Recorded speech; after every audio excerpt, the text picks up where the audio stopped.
First of all, NFL Week 17 was very bad for me as an Eagles fan.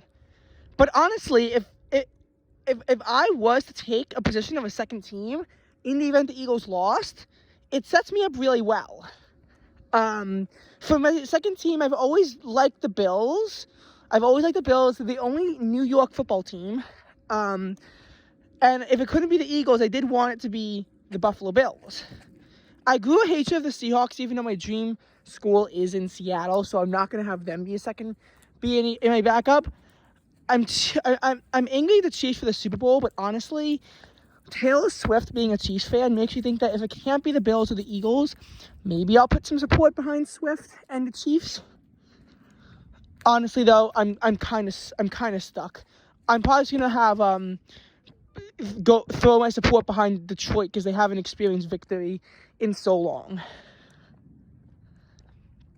And honestly, should the Cowboys make it to the NFC Championship, maybe I won't hate them so much because maybe they kind of deserve it.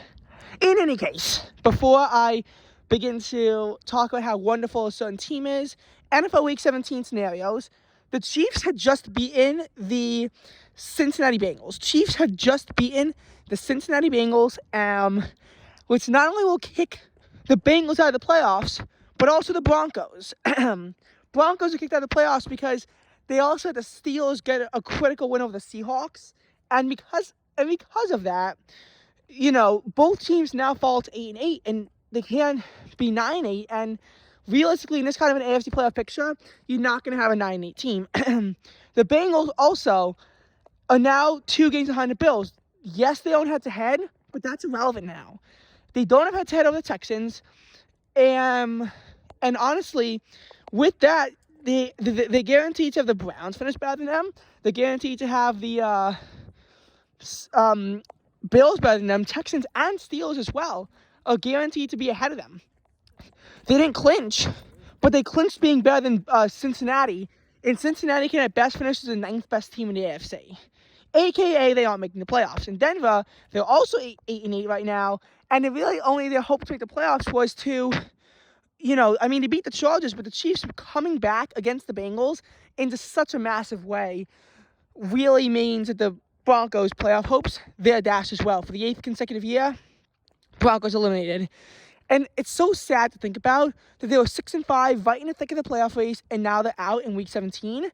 But that's what happens when you begin to screw it over and fall to 7-8. You completely lose control of your own destiny, and that's what happened. Chiefs just clinched the AFC East, by the way. The Ravens and 49ers was locked at the 1 seed. And the Ravens, all they need to do was beat the Dolphins, and they did so by almost 40 points.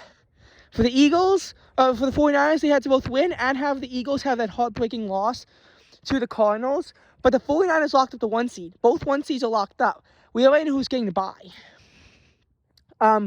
The Rams win combined with the Seahawks loss is going to give the Rams a postseason berth. Because remember, Rams had head-to-head sweep advantage over the Seahawks. So they can make the playoffs at 9-8, even if they lose to the 49ers. Which honestly is pretty likely that they win, because the 49ers may be resting some of their starters. Now they actually have the 1 seed locked up, which is at first considered to be unlikely.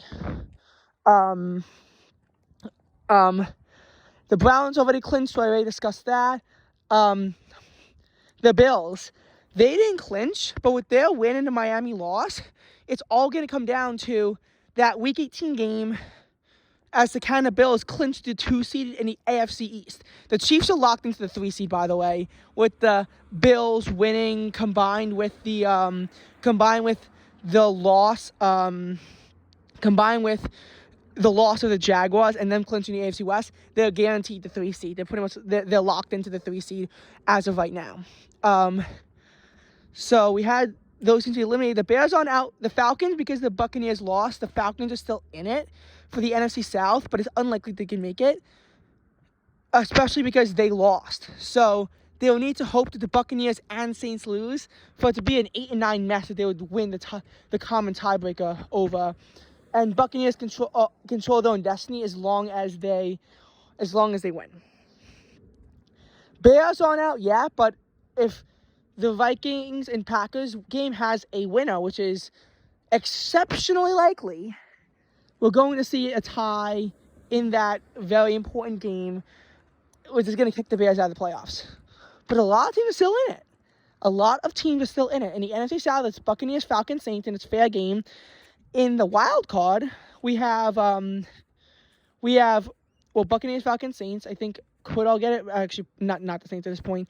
We also have Seahawks and who's that other irrelevant 8-8 team I forget about.